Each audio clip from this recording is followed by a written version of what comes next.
Why did the United States attack Libya, Iraq, Afghanistan, and Yemen? Why are US operatives helping to destabilize Syria? And why is the United States government so intent on taking down Iran, in spite of the fact that Iran has not attacked any country since 1798? And what's next? What are we headed for? When you look at the current trajectory that we're on, it doesn't make any sense at all if you evaluate it based on what we're taught in school. And it doesn't make any sense if you base your worldview on the propaganda that the mainstream media tries to pass off as news. But it makes perfect sense once you know the real motives of the powers that be. In order to understand those motives, we first have to take a look at history. In 1945, the Bretton Woods Agreement established the dollar as the world reserve currency, which meant that international commodities were priced in dollars.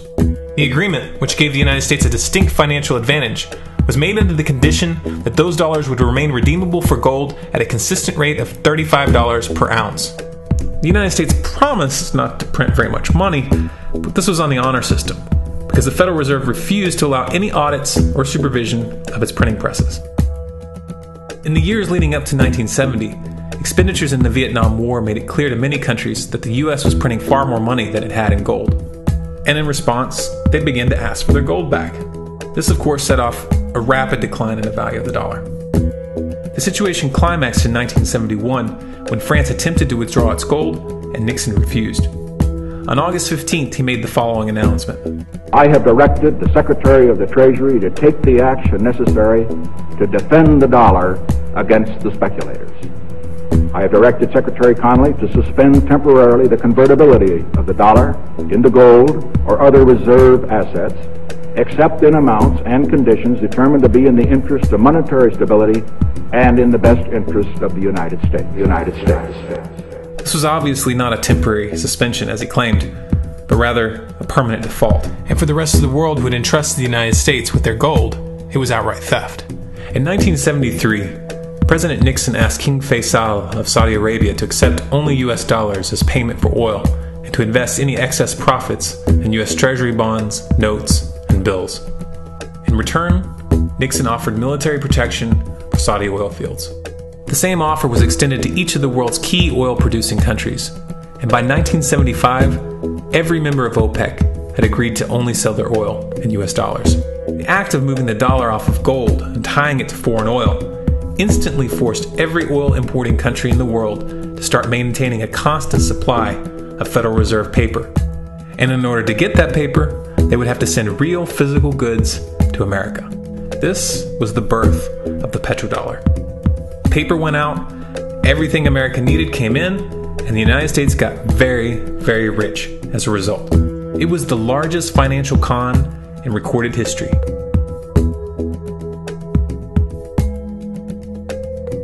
The arms race of the Cold War was a game of poker.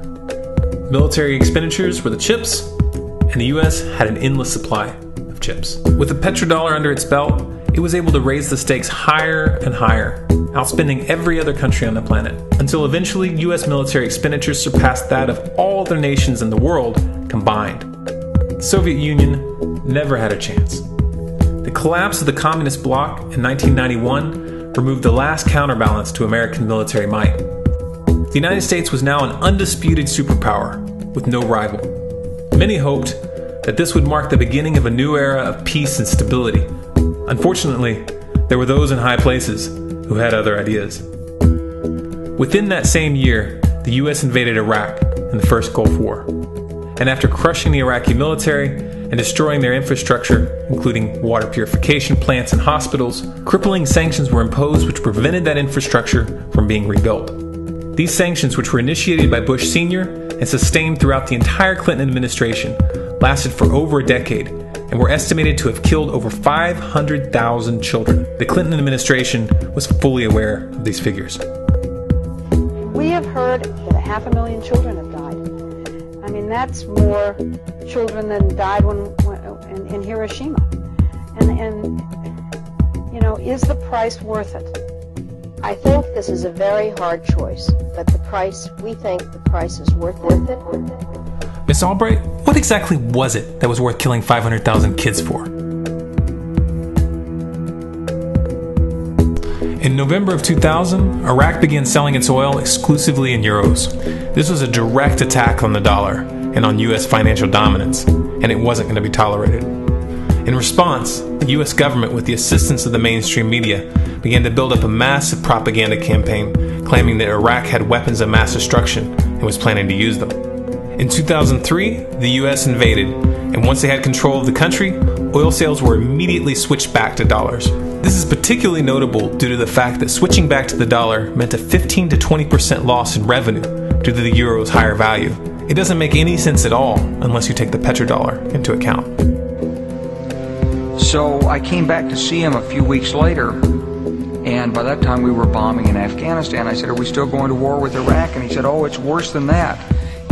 He reached over on his desk, he picked up a piece of paper, he said, I just got this down from upstairs, meaning the Secretary of Defense's office today, and he said, "This is a memo that describes how we're going to take out 7 countries in 5 years, starting with Iraq, and then Syria, Lebanon, Libya, Somalia, Sudan, and finishing off Iran.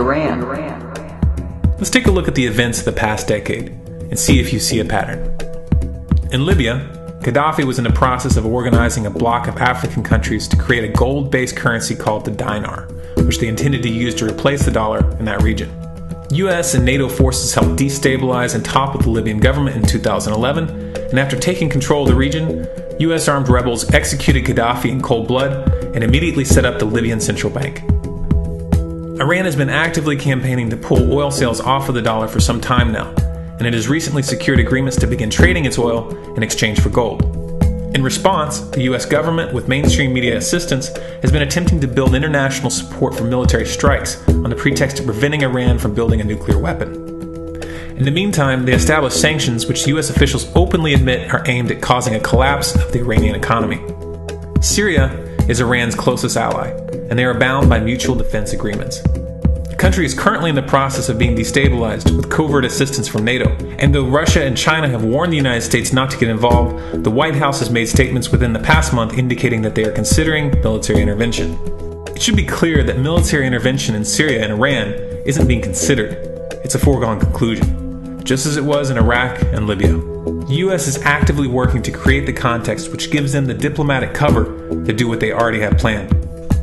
The motive for these invasions and covert actions becomes clear when we look at them in their full context and connect the dots. Those who control the United States understand that even if a few countries begin to sell their oil in another currency, it will set off a chain reaction and the dollar will collapse. They understand that there is absolutely nothing else holding up the value of the dollar at this point, and so does the rest of the world. But rather than accepting the fact that the dollar is nearing the end of its lifespan, the powers that be have made a calculated gambit. They have decided to use the brute force of the US military to crush each and every resistant state in the Middle East and Africa. That in itself would be bad enough, but what you need to understand is that this is not going to end with Iran. China and Russia have stated publicly and on no uncertain terms that they will not tolerate an attack on Iran or Syria. Iran is one of their key allies, one of the last independent oil producers in the region, and they understand that if Iran falls, then they will have no way to escape the dollar without going to war. And yet the United States is pushing forward in spite of the warnings. What we are witnessing here is a trajectory that leads straight to the unthinkable. It's a trajectory that was mapped out years ago in full awareness of the human consequences. But who was it that put us on this course? What kind of psychopath is willing to intentionally set off a global conflict that will lead to millions of deaths just to protect the value of a paper currency?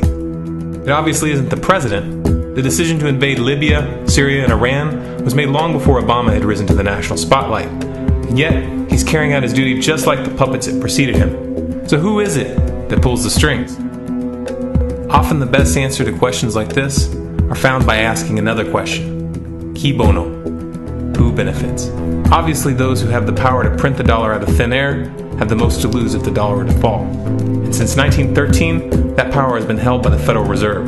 The Federal Reserve is a private entity owned by a conglomerate of the most powerful banks in the world. And the men who control those banks are the ones who pull the strings.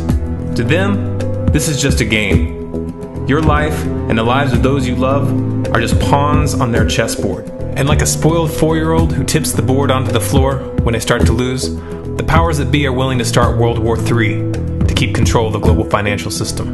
Remember that when these wars extend and accelerate. Remember that when your son or your neighbor's son comes back home in a flag-draped coffin. Remember that when they point the finger at the new boogeyman, because the madmen who are running this show will take this as far as you allow them to.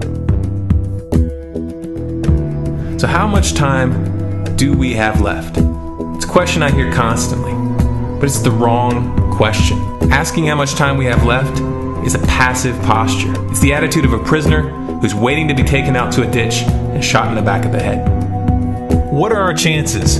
Can we change course? Also the wrong question. The odds don't matter anymore. If you understand what we're facing, then you have a moral responsibility to do everything in your power to alter the course that we're on, regardless of the odds. It's only when you stop basing your involvement on the chances of success that success actually becomes possible. To strip the ill-begotten power from the financial elites and to bring these criminal cartels to justice will require nothing less than a revolution. The government is not going to save us. The government is completely infiltrated and corrupt to the core. Looking to them for a solution at this point is utterly naive. There are 3 stages of revolution, and they are sequential. Stage 1 is already underway. Stage 1 is the ideological resistance. In this stage, we have to actively work to wake up as many people as possible about what is happening and the direction we're headed. All revolutions originate from a shift in the mindset of the population, and no other meaningful resistance is possible without it. Success in this stage of the game can be measured by the contagion of ideas. When an idea reaches critical mass, it begins to spread on its own and seeps into all levels of society. In order to achieve that contagion, we need more people in this fight. We need more people speaking out, making videos, writing articles, getting this information onto the national and international stage. And we especially need to reach the police and the military. Stage 2 is civil disobedience, also known as nonviolent resistance. In this stage, you put your money where your mouth is, or more accurately, you withhold your money and your obedience from the government, and you do everything in your power to bring the gears of the state to a halt. Practiced in mass, this method alone is often enough to bring a regime to its knees. However, if you fail at this stage, Stage 3 is inevitable. Stage 3 is direct physical resistance. Direct physical resistance is the last resort, and it should be avoided and delayed as long as possible. And it should only be invoked after all other options have been thoroughly exhausted. There are those who talk tough and claim that they will resist when the time comes. But what those people fail to realize is that if you are inactive during the first 2 stages and save your efforts for the last resistance, then you will fail.